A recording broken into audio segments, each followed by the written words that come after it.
निवडणूक आयोगाने एका घरात 80 लोक विविध जाती आणि धर्माचे दाखवले आहेत. हे कौतुकास्पद आहे. 85 वर्षाचे शरद पवार साहेब तसेच खरगे साहेब देशाची लोकशाही वाचवण्यासाठी रस्त्यावर उतरले आहेत. 5 वर्षांनंतर येणारी निवडणूक लोकांच्या मनात काय आहे हे दाखवून देत आहेत. निवडणूक आयोग हे सत्ताधाऱ्यांच्या हातातील बाहुले आहेत. देशात लोकशाही टिकणार नाही असे उद्गार राष्ट्रवादी काँग्रेस शरद पवार पक्षाचे आमदार जितेंद्र आव्हाड यांनी केला आहे. निवडणूक आयोगाने केलेल्या या कृत्याचं ठाण्यामध्ये राष्ट्रवादी काँग्रेस शरद पवार पक्षाच्या वतीने पक्षप्रवक्ते आमदार डॉक्टर जितेंद्र आव्हाड यांच्या नेतृत्वाखाली निषेध आंदोलन करण्यात आले. यावेळी पोस्टर जाळण्याचाही प्रयत्न करण्यात आला तसेच पोस्टर पायदळीही तोडण्यात आले. सदर प्रसंगी राष्ट्रवादी काँग्रेस शरद पवार पक्षाचे ठाणे शहर जिल्हा अध्यक्ष माजी नगरसेवक सुहास देसाई, कार्याध्यक्ष प्रकाश पाटील, महिला जिल्हा अध्यक्ष सुजाता घाग, अभिजित पवार तसेच सर्व राष्ट्रवादी शरद पवार पक्षाचे सर्व पदाधिकारी, कार्यकर्ते, बंधू भगिनी मोठ्या संख्येने उपस्थित होते. इलेक्शन कमिशन इलेक्शन कमिशन चोर है इलेक्शन कमिशन चोर है इलेक्शन कमिशन चोर है इलेक्शन कमिशन चोर है अरे संविधान पायदळी तुडवणाऱ्या इलेक्शन कमिशनचा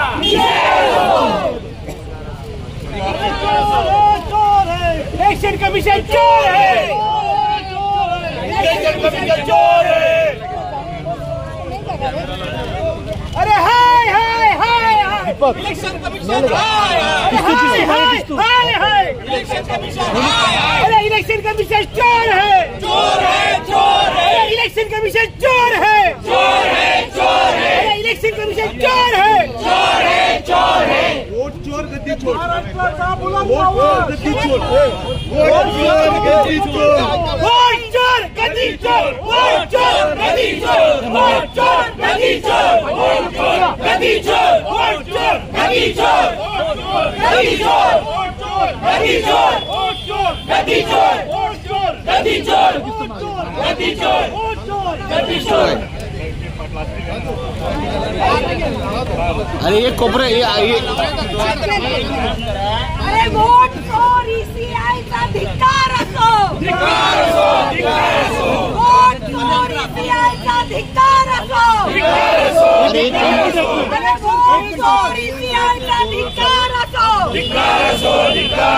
अरे इलेक्शन कमिशन इलेक्शन कमिशन अरे इलेक्शन कमिशन अरे इलेक्शन कमिशन अरे इलेक्शन कमिशन अरे इलेक्शन कमिशन अरे चोर है इलेक्शन कमिशन चोर है इलेक्शन कमिशन चोर है इलेक्शन कमिशन चोर है इलेक्शन कमिशन चोर है वो थोड़ा मागे अरे इलेक्शन कमिशन अरे इलेक्शन कमिशन अरे इलेक्शन कमिशनचा धिक्कार असो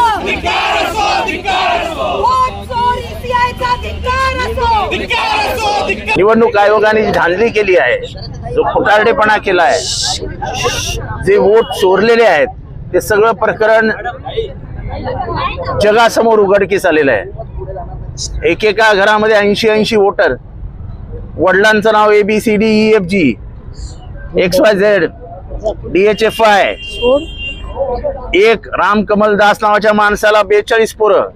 त्या 42 पोरांची मोजणी केली असता आमच्या भगिनीला एका वर्षात 3 पोरं झाल्याची निदर्शनास येत आहेत.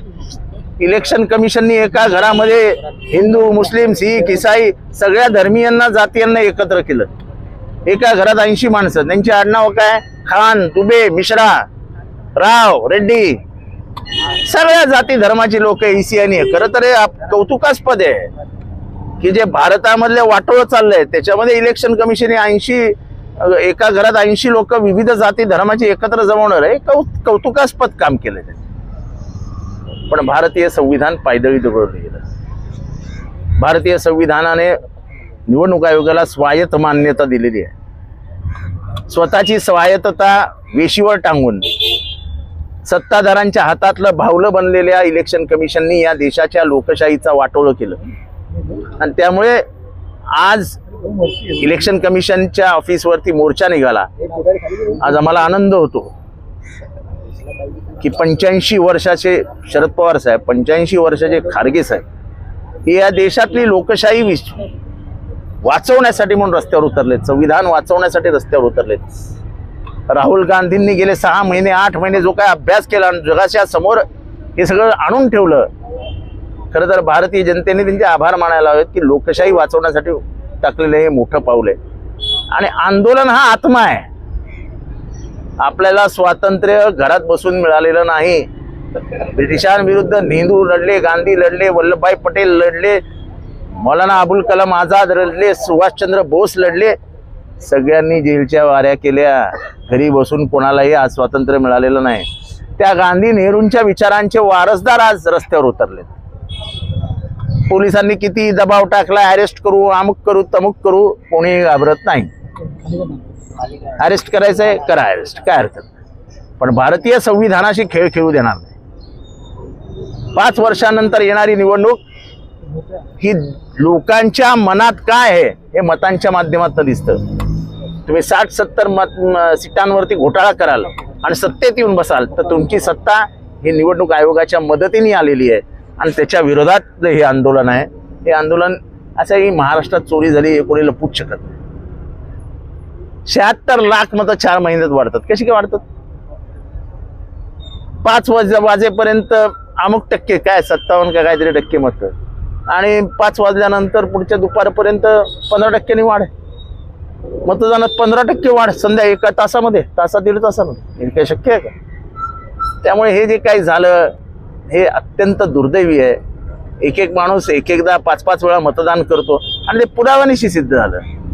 एका माणसाचं नाव लखनौमध्ये पण आहे, बँगलोरमध्ये पण आहे, महाराष्ट्रामध्ये, असं कसं होऊ कशाला शकतं? आधार कार्ड हे एकच असलं पाहिजे असा नियम असताना एका माणसाकडे 5-5 आधार कार्ड येतात कुठनं? तो 5-5 ठिकाणी नावं नोंदवतो कसं? हे सगळं घोटाळा, संशयास्पद चोर आहे। निवडणूक आयुक्त हा सत्ताधाऱ्यांच्या हातातलं भावलं आहे।